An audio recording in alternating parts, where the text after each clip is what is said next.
6-Minute English from BBC Learning English. Hello, this is 6-Minute English from BBC Learning English. I'm Sam. And I'm Rob. When someone feels sad or in a bad mood, they often try to feel better by eating their favourite food. I usually go for a peanut butter sandwich myself. Do you have a favourite comfort food, Rob? Maybe a cream chocolate eclair. Comfort food is a type of emotional eating lots of food because we feel sad, not because we're hungry. But unfortunately, most comfort food is high in carbohydrates and sugar, and after a few minutes, it leaves us feeling even worse than before. Today, scientific research into the relationship between what we eat and how we feel is growing. In this programme, we'll be investigating the connection between our food and our mood. We'll hear how healthy eating makes us feel better, and of course, we'll be learning some new vocabulary as well. Great. But first, I have a question for you, Sam. People who link what we eat with how we feel make a simple argument. The food you eat supplies nutrients and energy to the brain, and the brain controls our emotions. Now, that might sound simplistic, but the brain is a vital link in the connection between food and our mood. So, Sam, my question is, how much of the body's total energy is used up by the brain? Is it A, 10%, B, 20%, or C, 30%? That's a good question. I'll say it's A, 10%. Right, well, I'll reveal the answer later in the programme. Emotional eating is often caused by feelings of depression, anxiety, or stress. Chef Danny Edwards, who has suffered with depression, works in one of the most stressful places imaginable, a busy restaurant kitchen. BBC World Service programme The Food Chain asked Danny about his eating habits at work. Actually, when you're working in a kitchen environment for long periods, your appetite can become suppressed because you sometimes don't want to eat or you don't feel like you can stop and eat and all of that. So it very often is grabbing something on the go, which obviously, as we know, is not great for us.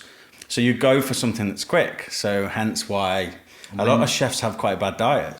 Even though he's surrounded by food, Danny says that working under stress actually decreases his appetite, the feeling that you want to eat food.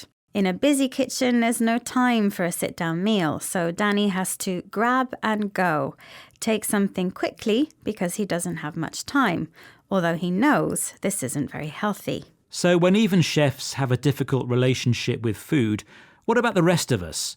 Professor Felice Jacka is an expert in nutritional psychiatry. She studied the effect of eating a healthy diet, foods such as fresh fruit and vegetables, whole grain cereals and olive oil, on people suffering depression. Professor Jacka found that the patients whose mental health improved were the same patients who had also improved their diet. But Professor Jacka's ideas were not accepted by everyone. Here she explains to Jordan Dunbar, presenter of BBC World Service's The Food Chain, about the opposition her study faced from other doctors. So I proposed to do this for my PhD study, and everyone thought I was a bit bananas, and there was quite a bit of, I guess, eye-rolling maybe. I'm not surprised by that because the discipline of psychiatry was very medication and brain-focused. What did people say in the field? Were they sceptical? Oh, hugely sceptical and sometimes very patronising. But this again comes from the fact that general practitioners, psychiatrists, medical specialists get almost no nutrition training through all those years of study. When Professor Jacka investigated the link between food and mood, her colleagues thought she was bananas, a slang word meaning silly or crazy. They rolled their eyes, a phrase which describes the gesture of turning your eyes upwards to express annoyance, boredom or disbelief. Other colleagues were patronising. They behaved towards her as if she was stupid or unimportant. Professor Jacka thinks this is because most doctors have little or no training about nutrition and the effect of food on mental health. But her groundbreaking research, named The SMILE trial, has been successfully repeated elsewhere, clearly showing the link between eating well and feeling good. So the next time you're feeling down and your brain is calling out for a donut, you might be better eating an apple instead. And speaking of brain, Sam, it's time to reveal the answer to my question. Aha, yes, you asked me how much of the body's energy is used up by the brain. And I guessed it was 10%. Well, I'm afraid you are wrong. In fact, around 20% of the body's energy goes to feeding the brain, even though it only makes up 2% of our total body weight. OK, let's recap the vocabulary we've learned from our discussion about emotional eating. That's eating too much food because of how you feel, not because you're hungry. Appetite is the desire to eat food. If you grab and go, you take something quickly because you don't have much time. Calling someone bananas is slang for silly or crazy. If you roll your eyes, you move your eyes upwards to show you feel annoyed, bored, or don't believe what someone is telling you. And finally, if someone is patronizing you, they speak or behave towards you as if you were stupid or unimportant. That's the end of our program. Don't forget to join us again soon for more topical discussion and useful vocabulary here at 6 Minute English. Bye, everyone. Bye-bye. 6 Minute English. From BBC Learning English. Hello and welcome to 6 Minute English. I'm Rob. And I'm Finn. Hello. Hello, Finn. Now, you like food, don't you? Oh, yes, I do. But how much of it do you actually throw away? Probably too much, although I'm trying to get better at that, Rob. Very good. Well, I'm asking you this because many people around the world throw away food that's still good enough to eat. This food waste could feed millions of other people. That's what we're talking about today, as well as looking at some related vocabulary. Yes, food waste is a big problem. So we stock up on food that we don't really need, and we're often tempted by supermarkets to consume or to eat more. Before we talk more about this, let's find out what you know about food waste. So, do you know, according to the United Nations Food and Agricultural Organization, what percentage of food is actually wasted? Is it A, 25%, B, 33%, or C, 50%? 50%. Wow. Yeah. That's a lot. I seem to remember that. OK. Might be wrong. Well, we'll find out if you're right or wrong later on. But now, here's another figure for you. In Europe, people throw away 100 million tonnes of food every year. Wow, such a waste. Most of this food just ends up rotting in landfill sites. And that adds to another problem. It creates greenhouse gases. It does, Finn. But the problem isn't just us throwing away leftovers in the fridge or the cupboard, as we can hear now from BBC reporter Caroline Hepker. What are the other reasons that leads to food being wasted? Typically, supermarkets demand that onions are about 2 to 2¼ inches in diameter.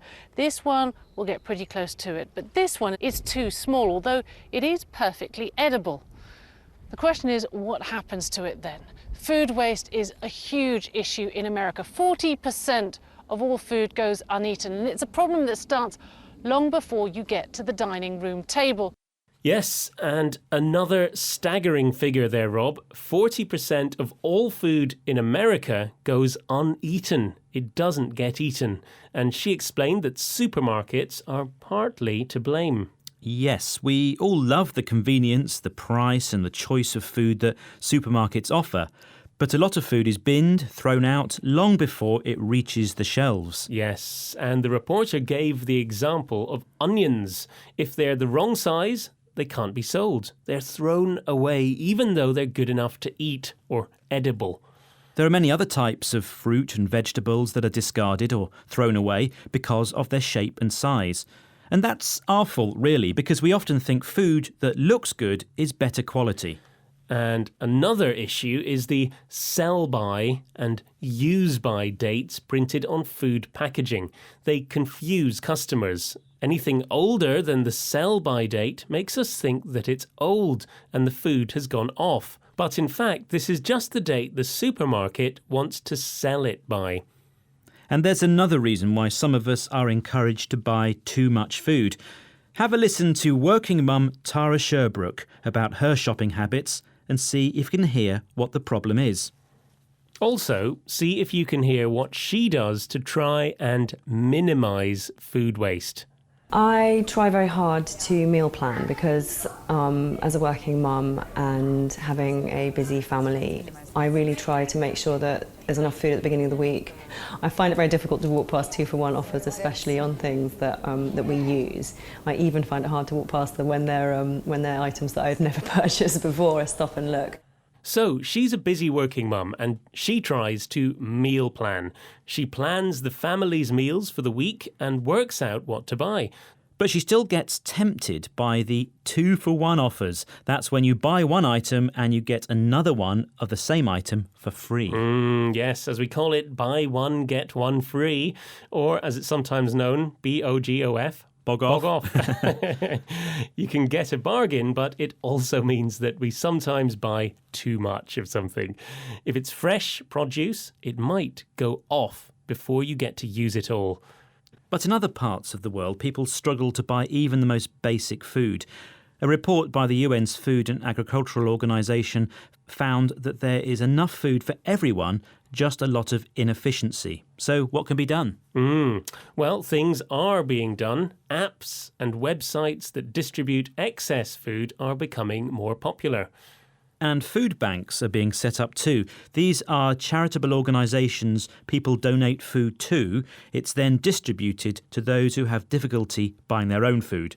And one trial project in New York requires the city's restaurants to stop sending food waste to landfills by 2015. But at the moment, globally, there's still a lot of food being thrown away. And Finn, I asked you, how much? Is it 25%, 33% or 50% of all food produced? I said half. I said 50%. Is it as bad as that, Rob? According to the United Nations Food and Agricultural Organization, the answer is 33%. OK. Still not good. Still not good, no. It also found the amount of land needed to grow all the food wasted in the world each year would be the size of Mexico. Well, that brings us to the end of today's 6 Minute English.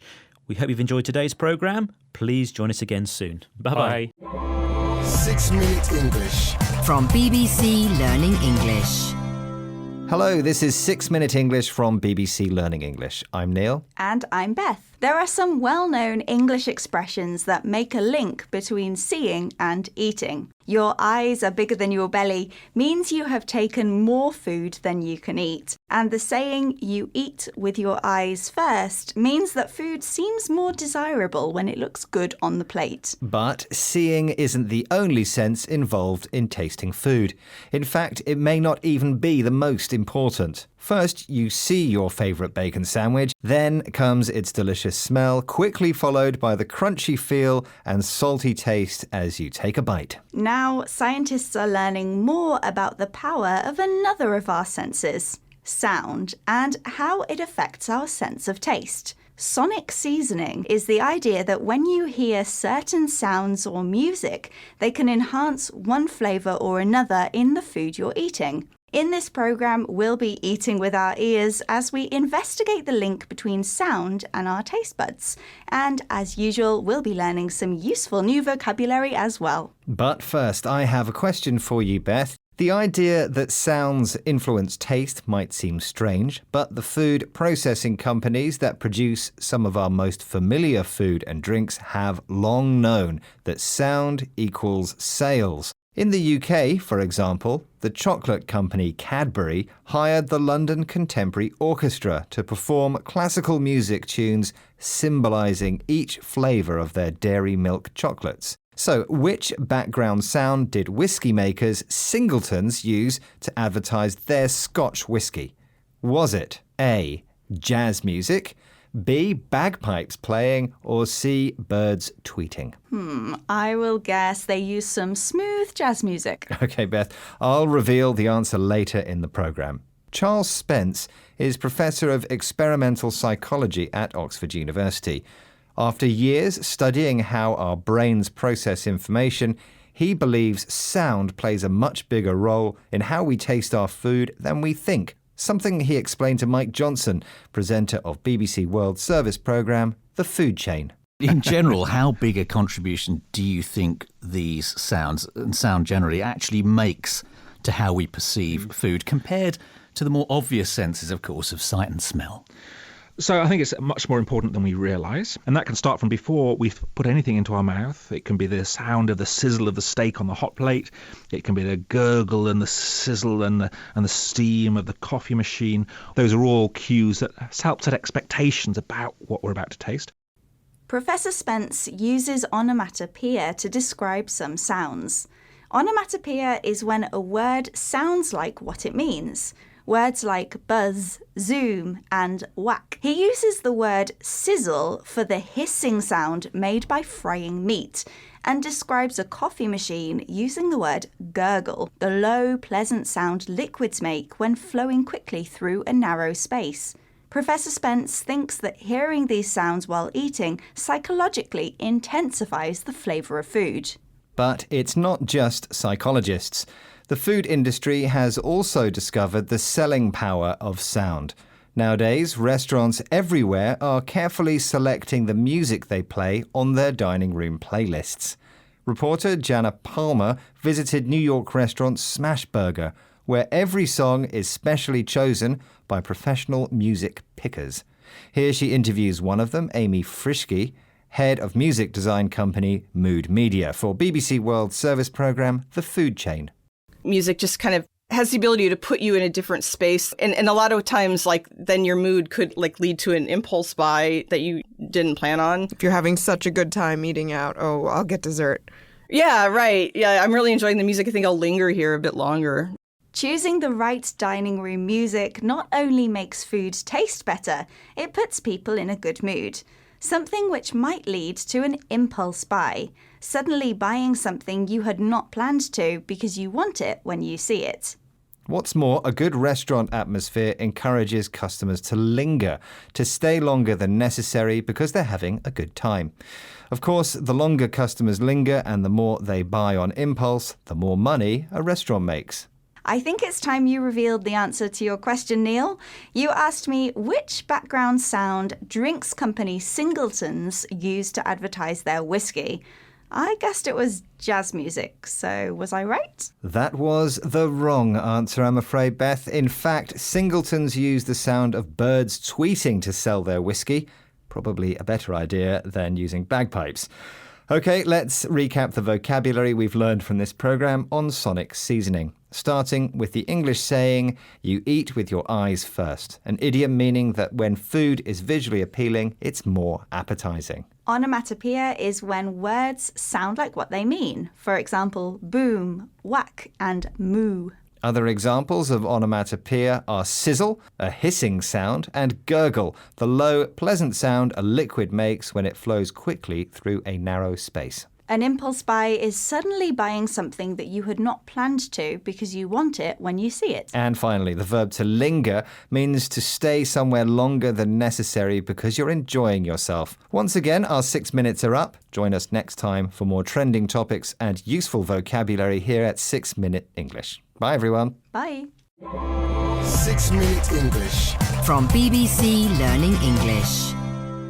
Hello, this is 6 Minute English from BBC Learning English. I'm Sam. And I'm Rob. Now, all over the world, people love to eat, and most of us have favourite food we like to cook. Often this involves a recipe. That's written down instructions explaining how you combine the different items of food you are going to cook, the ingredients, into a meal. My favourite recipe is for bangers and mash, a cheap and popular British meal made of sausage and mashed potato. Cooking is a big part of our lives, something pleasurable we do with others, and a way of discovering the flavours and tastes of other cultures. In this programme, we'll be doing just that, discovering the food culture of Ghana in West Africa and hearing about one woman's quest to preserve her country's traditional recipes. And as usual, we'll be learning some related vocabulary along the way. But before we start, I have a question for you, Rob. Your favourite recipe is the classic British dish, bangers and mash. It's easy to understand why mashed potato is called mash, but how did sausages come to be known as bangers? Is it A, because bang is an old-fashioned word for pork, B, because sausage-making machines used to make a banging noise, Or C, because sausages would explode in the frying pan, going bang? I think it's A. Bang is an old-fashioned word for pork. Okay, Rob, I'll reveal the correct answer later. Food writer Abner Ofejima was born in Ghana but moved to Canada as a child. After school, she would go for burgers and fries with friends before heading home to eat traditional Ghanaian food with her family, food cooked with ingredients like dawa dawa, a spice made from roasting locust beans, and fufu. Her mother's cooking gave Abner a love of traditional recipes, so much so that 5 years ago she moved back to Ghana to rediscover her country's food culture. But when she arrived, Abner was surprised how much things had changed. Many traditional spices and ingredients were no longer being used, and it was more common to see tomato ketchup than Ghanaian chipotle sauce. Here, Abner describes how her grandparents used to cook in the old days to BBC World Service programme The Food Chain. So they would actually cook the yam, you would cook the plantain, and they will use, the mortar and the pestle to actually pound it, Now in Ghana, you could just buy potato flour and just make fufu on the stove. But we're losing that, right? That communal experience of cutting the yam and cutting the plantain and cooking it. Abner's grandparents made fufu the traditional way, using ingredients like yam and green bananas called plantains. These were placed in a mortar and pestle, cooking equipment made of a bowl, the mortar, and a heavy stone, the pestle, which is used to grind ingredients together. The traditional method was to pound fufu, to crush it into a paste or powder. But nowadays, many people buy ready-made flour and cook fufu the modern way, on a stove. For Abner, this represented an unwelcome departure from ancestral ways of cooking, and she decided that something had to be done. Here's Ruth Alexander, presenter of BBC World Service's The Food Chain, to continue the story. Abner was so taken aback by the loss of know-how about Ghana's traditional recipes and ingredients in the towns and cities that she decided she had to do something and set off to rural areas on a fact-finding tour. We traveled across the Upper East region in Ghana just to document indigenous dishes and to ask, what are people eating now? And learning that a lot of dishes are lost. Abner was taken aback by the changes in Ghana's food culture. She felt shocked and surprised. Traditionally, recipes were passed down orally from mother to daughter instead of being written down, so a generation of young Ghanaians were losing cooking know-how, the practical skills and knowledge of how to do something. Abner travelled around Ghana to document traditional recipes, to record information about them by writing them down or taking photos before they were lost forever. If her story has inspired you to find out about your own country's traditional recipes or discover more about Ghanaian cooking, you can read more on Abner's website, Living the Ancestral Way. And after all this talk of traditional Ghanaian food, it's time for your question about a traditional British recipe, bangers and mash, or sausage and mashed potato. Now, you asked me about the name banger, and I guessed that bang was an old-fashioned word for pork. So, was I right? You were wrong, I'm afraid, Rob. The name banger started in World War I, when meat shortages resulted in sausages being made using water. That caused them to explode, going bang when cooked. Well, that's certainly one way to spice up your cooking. OK, let's recap the rest of the vocabulary, starting with mortar and pestle, a bowl and a heavy stone, which is used to grind ingredients together. To pound something means to crush it into a paste or powder. If you're taken aback, you feel shocked and surprised. Know-how is the practical skill and knowledge needed to do something, such as cook. And finally, the verb document means to record information about something by writing about it or taking photos. Once again, our 6 minutes are up. Bye for now. Bye. 6 Minute English. From BBC Learning English. Hello, this is 6 Minute English from BBC Learning English. I'm Beth. And I'm Neil. Nowadays, we are so used to getting food whenever we want that we've almost forgotten how we managed in the past. But for thousands of years before supermarkets, humans found food through foraging, moving from place to place, looking for wild food to eat. Since the COVID pandemic, foraging for wild food has become popular again. Why go to the shops when you can walk into nearby countryside and parks to collect edible plants, mushrooms, and fruit for free? Of course, you can't eat everything you find growing outside. Some poisonous plants can make you very ill. But there's something exciting about setting off on a culinary treasure hunt to find new edible plants for dinner. In this programme, we'll be hearing about a new foraging project taking place across the UK. And, as usual, we'll be learning some useful new vocabulary as well. But first, I have a question for you, Neil. 2019 was a good year for the group Wild Food UK, with the launch of their Foraging Pocket Guide, a handbook aimed at helping foragers find and identify safe wild food to eat. So, according to the group's website, what is the most popular food foraged in the UK? Is it A, seaweed, B, berries, or C, mushrooms? There's so much coastline in Britain, I reckon it must be A, seaweed. OK, I will reveal the answer later in the programme. Monica Wilde, known as Mo, is the author of The Wilderness Cure, a book charting her year of eating only wild food. Mo is one of a group of 26 experienced foragers taking part in the Wild Biome Project, a 3-month experiment into the health benefits of introducing wild food into your diet. Microbiome are tiny organisms, including bacteria and fungi, which live in the human digestive system, help break down food and strengthen immune defense. The idea is that natural, unprocessed foods found in the wild support our microbiome, leading to a range of health benefits from weight loss to increased energy levels. The forager's microbiome is measured and monitored before, during and after the experiment. Here's Mo Wilde chatting with one of the foragers, Rob Gould, for BBC Radio 4's The Food Programme. Even if you don't buy into the whole idea of fully encompassing a wild diet, because for most people it's fairly much unattainable, but for people just incorporating a small amount of wild food into their diet, you're increasing massively the amount of nutrients, the micronutrients and the vitamins that you're getting, a lot of which aren't even available regularly in your commonly bought foods. Sometimes people say, oh, well, if everybody foraged, there wouldn't be enough. But I've never noticed a shortage of nettles. And if nettles didn't grow in this country, we'd probably be flying them in as a superfood because they're so nutritious. And above all, they're free. With the high levels of nutrients and vitamins found in wild plants like nettles, Rob has bought into the idea of foraging.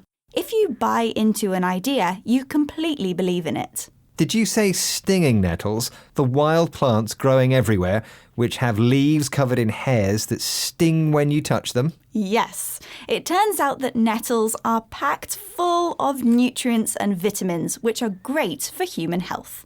In fact, they're even considered a superfood, food that contains many vitamins and other nutrients known to be very good for human health. The Wild Biome Project hasn't finished yet, but it already seems that the foragers are feeling happier as well as healthier. They all report greater appreciation for the smell and taste of their food and say foraging has given them increased self-worth, a natural treatment for depression and anxiety. Here's one forager describing her feelings to BBC Radio 4's The Food Programme. Found the first week I felt really quite flat, quite limited carbs coming in from chestnut flour primarily. Feeling loads better now, feeling loads better in the last few days. And I'm really enjoying the project, having a great time. In fact, I don't really want it to stop. At the start of the experiment, this forager felt flat, low in energy, emotion or excitement. But after some weeks of wild food, fresh air and appreciation of nature, she doesn't want the project to stop. Well, I'm convinced. So what's first on my wild food shopping list? I think it's time you revealed the answer to your question, Beth. Right, I asked what was the most popular foraged food in the UK, and you guessed it was seaweed, which was The wrong answer. Mushrooms are the most popular foraged food. Okay, let's recap the vocabulary we've learnt from this programme about foraging, looking for wild edible plants to eat. Microbiome are tiny bacteria and organisms in the human gut which help digest food and strengthen immunity. If you buy into an idea, you completely believe in it. Nettles are common nutritious edible plants with leaves covered in hairs that sting when touched. A superfood describes a food containing many vitamins and other healthy nutrients. And finally, the adjective flat means lacking energy, emotion or excitement, and probably means you should go outside and get foraging. Once again, our 6 minutes are up. Goodbye for now. Bye. 6 Minute English. From BBC Learning English.